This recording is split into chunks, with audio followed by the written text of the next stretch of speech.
for example. Nakatulog kayo, sir? Kumusta ang first night niyo po? Nakatulog naman. Kahit paano.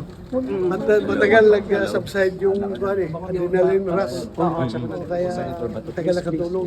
Nakatulog rin kahit paano. So anong plan niyo ngayon, sir? Given na may ICC warrant against you, sir? Well, the usual thing, I will continue my job. Until I have to wait for the Supreme Court's decision. Marami kaming pending appeals doon sa Supreme Court. So you will attend the session, sir? Yes. Physically? Yes. The public can expect you to see more of you kahit sa mga hearings, sa mga Yes. proceedings dito? Business as usual. Sana naman yung gustong hulihin ako ay hintayin rin nila yung Supreme Court na decision. Anong prayer niyo, sir, dun sa Supreme Court appeal niyo? Marami yun, hindi ko namuras. Yung mga abogado ko, 3, 4 ba yun ang mga petisyon na pinadala doon? Pinayal doon. Sir, pero hopeful kayo, sir, na mapagbibigyan kayo ng Supreme Court doon sa request po ninyo? I'm hoping and praying. I'm hoping and praying. Sir, pero may mga nag-i-insist pa rin na dapat i-implement yung warrant, na sakop tayo ng warrant na yun from ICC. Well, I respect their decision, their opinion. Sige lang, hayaan mo lang sila. May kanya-kanya tayong opinion. Sir, wala po kayong balak mag-surrender po sa jurisdiction ng ICC. Even the Philippines is required to enforce the warrant, sir. Why? Ikaw ba? Gusto mong mag-surrender doon? Pilipino ka? You have existing Philippine courts. Bakit magpapatry ka doon sa mga banyaga? This is an attack to our sovereignty. Supplementarity clause mo kaya ang kailangan. Sabi ng Article 1 ng the Rome Statute. Anong klaseng complementarity ito? There's no need for complementarity dito dahil buhay ang ating justice system. So anong plano niyo, sir? Anong plano niyo? Dito lang kayo sa Senate, di kayo aalis? Hindi kayo lalabas. Dito lang. Oo. Hindi kayo... Hindi, kailangan kong bumili ng mga gamot maintenance dahil hindi ko nadala yung mga gamot ko pang maintenance. Saan ba kayo nagstay, sir, in the past months? All over the Philippines. Sabi ni Senator Robin, nagpunta daw kayo ng bundok. Lahat. Sabi ko, I was with the falls of the air and the beast of the field. Sir, may sama ng loob ka ba kay SP Soto knowing na nag-coordinate pala sa Alam daw. Hindi ako plastic na hindi magsabi na wala akong sama ng loob. Because yung ginawa niya pagtataksil, hindi lang yung pagtataksil sa kanyang kulig, kundi pagtataksil niya sa institusyon ng Senado. Siya pa naman ang pumirma ng resolution namin na dapat dadaan sa legal processes na ni-require ng Supreme Court, na dadaan sa lower courts yung arrest warrant. Alam naman niya, pinakitaan siya ng warrant of arrest na galing ICC. Dapat tinanong niya saan dito ang corresponding local warrant of arrest. At saka wala ko siya sinabihan. Talagang, but there's may design talaga na talagang gusto niya mahuli ako sa baba para hindi ako makaakyat dito, para hindi siya ma-unseat. Ganun po siya.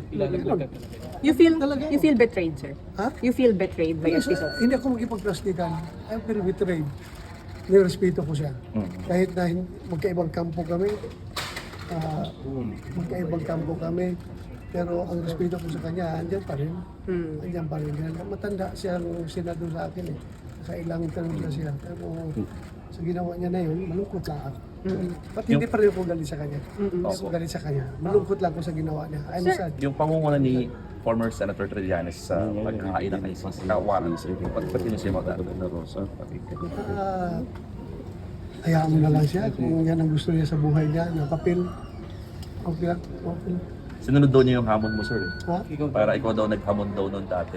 Ako, okay lang. Sige lang. Sir, worth it po ba yung paglabas ninyo kahapon? Kasi yung the past 6 months, kalmado kayo, walang naghahanap sa inyo, walang naghahabol sa inyo. Pero kahapon, isang araw lang kayo lumabas, pero Yung habulan, yung pressure, yung stress po sa inyo? Everything happens for a reason. Everything happens for a reason. At mga desisyon yan ni Lord. Lahat ng pangyayari sa ating buhay, siya nag-decide yan. Siya nag-design. So whatever happens to my life, after serving this country faithfully, after since second lieutenant ako, yung buhay ko palagi nasa danger sa aking tutupad ng aking tungkulin. I serve this country faithfully. Tapos, pagkatapos ngayon, ganito mangyari sa akin. So if it is the faith given by God, I'm going to accept it. Basta si Lord ang masusunod. So ano- Pabayaan natin kay Lord ang lahat na ito. But Ano you will not reaction yun? surrender. Ha? Hindi po kayo isusurrender. As I have said. I only recognize Philippine courts, not the foreign court. Ayaw niyo So, kung maulit yung maglabas- kay former President Duterte. Ayaw niyo maulit. Sana naman, not for President Duterte, not for me, but for every Filipino na dapat ang kanyang kapakanan ay pangalagaan ng ating gobyerno. So kung maglabas ang local court, sir, ng warrant against you, susunod kayo? Andyan na yan eh. Kung andyan yung decision ng partner, we will cross the bridge, we will get there. Ha? Sir, you have an appeal to the President? Ha? Nag-appeal kayo sa President? Yes. Lahat ng interview ko, nag-a-appel ko sa kanya, Mr. President, sir, alam ko wala kang personal na galit sa akin. Alam ko yan. Wala kang personal na galit sa akin. So sana naman, bilang ama ng ating bansa, alagaan mo yung mga anak. Kami, yung mga anak. Alagaan mo lahat ng Pilipino. Sana, role of the government is to take care of its people. Sana alagaan mo kami. Huwag mo kami ibigay doon sa mga dayuhan. Yun ang pakiusap ko sa kanya. I've said, hindi lang para sa akin, kundi sa lahat ng Pilipino. Huwag niyo po ipagkanulo ang inyong kapwa Pilipino sa mga banyaga. At alam mo, sir, kung anong paghirap mo sa serbisyo. Ginawa kong lahat para sa bayan, hindi yung sarili ko. Hindi yung para sa sarili kong kapakanan. Hindi ako nagpayaman sa serbisyo. Nagtrabaho ako ng gusto. Faithfully. Sir, ano masasabi? Kaya itong appeal ko dito Ano po? sa kanya, hindi lang para sa akin, kundi para na rin sa lahat ng mga Pilipino na malagay sa ganitong sitwasyon. Hindi natin alam. Pagdating ng araw, ikaw rin, Mr. President, haharap sa ganitong sitwasyon. Ikaw rin, Mr. President, ang pagka-problema na ganito, mamalaman mo. You will feel what I feel right now. Bakit kayo naiiyak, sir? Ha? Bakit po kayo naiiyak? Tao lang ako. Hindi ako robot. Hindi ako makina. Tao lang ako. How's your My family? appeal is sincere to the President. How's your family? And what do you feel, sir? Sabi mo kanina, kung nararamdaman lang ng Pangulo ang nararamdaman mo. How would you describe how you feel, sir? Very low. The lowest point of my life. Ikaw ba naman? Nagtrabaho ka ng gusto. I have said, yung aking servisyo talaga. Yung ideals ng PMA, courage, integrity, and loyalty, isinasabuhay ko yan. Lahat ginawa ko. Tapos, ngayon, ganito mangyari sa akin. Sir, ano exactly ang gusto, sorry, Huh? ano pong gusto niyong gawin ng Pangulo exactly, sir, at this point in time? Sana, huwag niya akong ipadala sa dahig. Yun lang naman. Kahit sa court dito sa Pilipinas, pareho tayong Pilipino, Mr. President. Pareho tayong Pilipino. Kung pwede lang. Kung meron akong pananagutan, panagutan ko dito sa ating local court. Huwag doon sa Banyaga. Huwag doon. Yun lang ang appeal ko sa kanya. Natatakot ba kayo, sir? Na Ah, baka bigla kayong dalhin, damputin? tao lang naman tayo. Hindi naman tayo, despite sa aking mga pinagdaanan, the more I am humanized sa lahat ng trials, lahat ng hardship na aking dinaanan, the more na na-humanize ako. So, sir, ano comment nyo doon sa mga EJK na kino-connect sa inyo, allegedly kayo ang behind. Sir, sabi sa warrant po kasi may reasonable grounds daw to believe that you're involved in DDS. And That's their point. That's their point. May point naman din tayo. Ikaw ba, do you think may napatay akong tao sa IGK? Ha? Do you think meron ako inutusan na patayin mo yan? Ha? This is all about politics. Ha? Politics ito. Yung Trillanes na galit sa mga Duterte, yung mga makakaliwa, na galit sa pagtira ni Duterte sa mga komunista. At yung Sakim na Martin Romualdez na gusto maging presidente ng Pilipinas, sila ang nag-coordinate itong lahat para pabagsakin ang mga Duterte. Senator Bato, you think this is all about politics? Yeah. Kasi kung hindi ito politics, bakit hindi ako kasuhan dito sa local courts? Ha? They want us to banish from the Philippine soil. Yan ang gusto nila, kaya doon sila nag-file. Dito, kung gusto niyo accountability, filean mo ko dito. Ang kaso sa Pilipinas.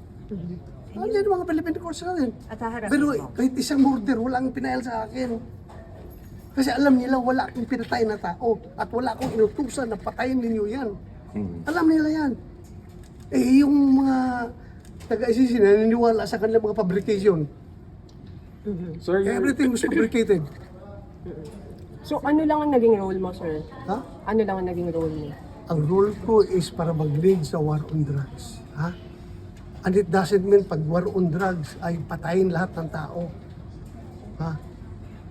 Of course, kung ang buhay ng mga pulis ay nasa bingit ng kamatayan, ay dapat dipisan ng sarili nila. At wala akong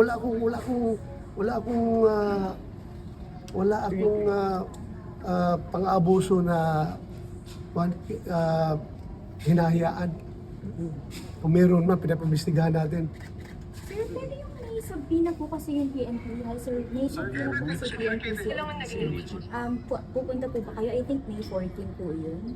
Yeah, titingnan natin with the current situation. Marami namang abogado natin na pwedeng ipadala.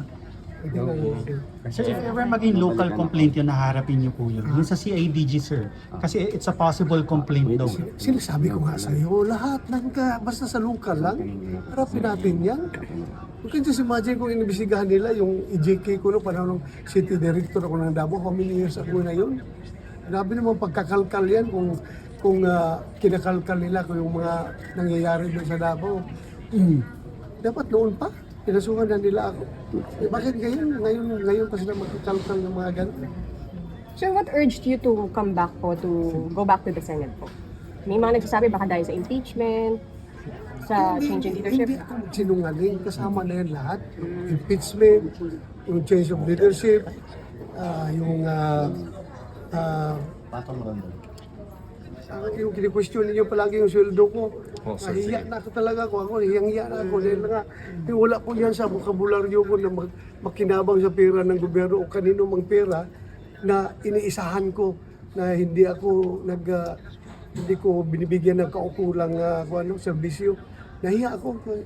Kaya lumabas na rin ako. At kahit nag-question yun, alam naman yung rason bakit ako umiiwas ng pumunta dito. Nag-trip, nandyan na nga. Nangyari na nga kahapon. So kung kayo ako, ano kayo? Sabihin na lang ninyo ako na magsamantala, basta huwag lang yung sabihin na tanga. Tanga man doon sa bato. Alam na niya na may warrant na huli siya. Tapos yun. Sir, Yun pa rin. sir, how do you... Ano po the past 6 months? Did you get it yung sweldo po ninyo or hindi naman the past 6 months? The past 6 months, hindi ko natanggap ang sweldo ko. Yung aking secretary, kinukuha yung sweldo. Kinukuha doon. Paano kung makuha wala ko dito? Kinukuha niya pero yung later months na, hindi na niya kinukuha dahil nahiya na, hindi na kinukuha. Tapos, So intact pa rin, sir, yung money? intact ako, nandiyan, naka-sobre pa daw. Isusuli niyo po, sir? Naka-sobre pa. Ha? Yung nakuha. return po? Yung hindi na gasto. Kasi may nagastos man doon na yung ginamit sa mga relief operations para desisyonan na rin nila na pwede magamit ito dahil wala bang Hindi man ginagamit ang boss natin. Sir, So, are you nasa gawin confident now that anytime no arrest will be made or apprehensive kayo na anytime na pwedeng kumampot na nga po sa inyo that despite na sa napag-usapan? Well, meron mang word coming from Atty. Matibag na respetuhin nila yung institusyon ng Senado after sa usapan lang ni Speak ako. At saka, knowing him, abogado yan eh. At saka, kasama ko yan dahil sa PDP. Sana sundin niya yung legal processes. Iabil ko naman lahat ng legal remedies na available. They did this Sen- to the former president. Ano ang rason nila para hindi nila ito gawin kay General? I am no special than the president. Sir, how will you respond to sa sabihin ng PNP? As I've said, we will present ourselves sa kanila.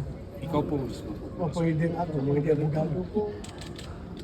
Sen, paano nyo po dinidil ito with your family na alam natin mahirap yung situation? Paano yung setup po ninyo? Hirap talaga, but we have to deal with it. How are they? Kamusta po sila?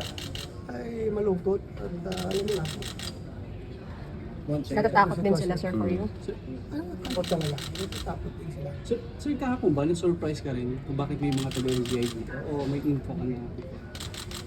Wala, nagulat ako. Akala ko mga driver lang yun na nakatambay dyan sa baba. Mga driver lang. Yun pala, inaris na pala nila ni Espisoto.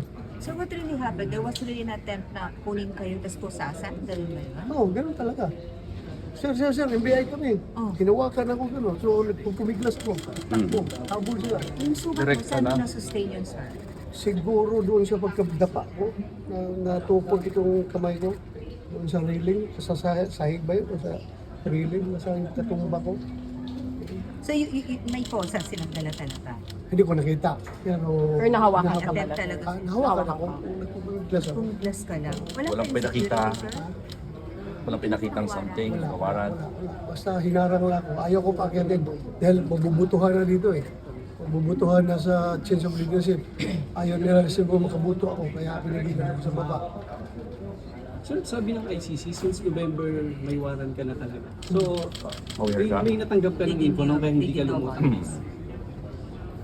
Pinagbabasihan ko na yung mga pronouncement na Malacanang na meron daw ako. Yung sabi ni DOJ Secretary na Ombudsman ka Buing Remulla na meron daw warrant. So, salamat ako sa iyo, sir. Salamat at bigyan ako ng advance info na meron akong warrant. Thank you. At naka-enjoy ako na 6 months by my ransom. At nakapag-Bible study ako ng gusto for 6 months. But sir, how long will we do this? Like, hanggang kailan? Kailan ito? What if evaluate ito? Though we understand you're still hoping for the TRO from the Supreme Court. Pero worst case scenario, General. I have no plans. Bakit ka ng plans? Man. Bahala na si Lord. God's plan is superior to everyone's In plan. the meantime, ang plano niyo po talaga mag-stay muna dito sa Senate. Oo. Hindi lang palang alam kung gaano katagal. Indefinitely, How sir. long? Alam mo, Indefinite pa. Hindi ko alam. Sir, Basta I just hopeful sa Supreme Court na sana panindigan nila yung ating soberanya. Yun ang sana. how do you react? Hindi lang para sa atin, kundi para sa lahat ng Pilipino. but sir, coming here, did you expect na may mga NPL dito or totally wala kayong idea Wala na ko merong idea. pwedeng arrest? Wala ko idea. Sir, how will you react sa sinasabi nilang ginagawa ang Senado na parang, alam mo yung pinagtataguan ng parang sanctuary? It was mentioned actually by Attorney Storion earlier na parang ginagawa lang ito para at least mag-protect na hindi na ma-arrest yung tulad yung meron talagang mga warrant. How will you react Alam to mo that? kung isang barangay doon sa Cotabato, kaya sa Maguindanao, isang barangay ay willing na protektahan ako na hindi nila ako i-give up. How much more ang Senado na institusyon na nagpasa ng resolusyon na dapat hindi isusurrender ng isang Pilipino ng basta-basta doon sa foreign court. Meron kami resolution, so we have to stand. We are the lawmakers. So we have to observe mo. Yan kasi sinabi ng aming kuwan. Policy yun eh. National policy yung ginawa natin. Right. Dapat ganun. Griping ka kahapon kay General Samunte. Well, sinabi ko na sa kanya na, Sir, pareho tayo PMAR. Pareho tayo PMAR. Kung magpalit tayo ng papel, ikaw na sa papel ko, at ako ang magiging Sergeant at Arms. Pagpapakamatay ako para sa iyo, protektahan kita. Hindi lang bilang isang PMAR, kundi bilang Sergeant at Arms dito sa Senado. Protektahan kita. Pero anong ginawa ninyo? Eh, General, ano? But it has a guidance of the SP, Yeah, guidance of the according to SP. him. Yeah. So how do you feel about Senator Soto? How do you feel about Senator Soto? Hindi naman siya. Hindi ako galit sa kanya. Hindi ako galit sa kanya. I'm just so sad. Ang taas ang respeto ko sa kanya. Okay na po, sir, because he allowed it to happen. Allowed, facilitated, or what? Okay na Yun. po.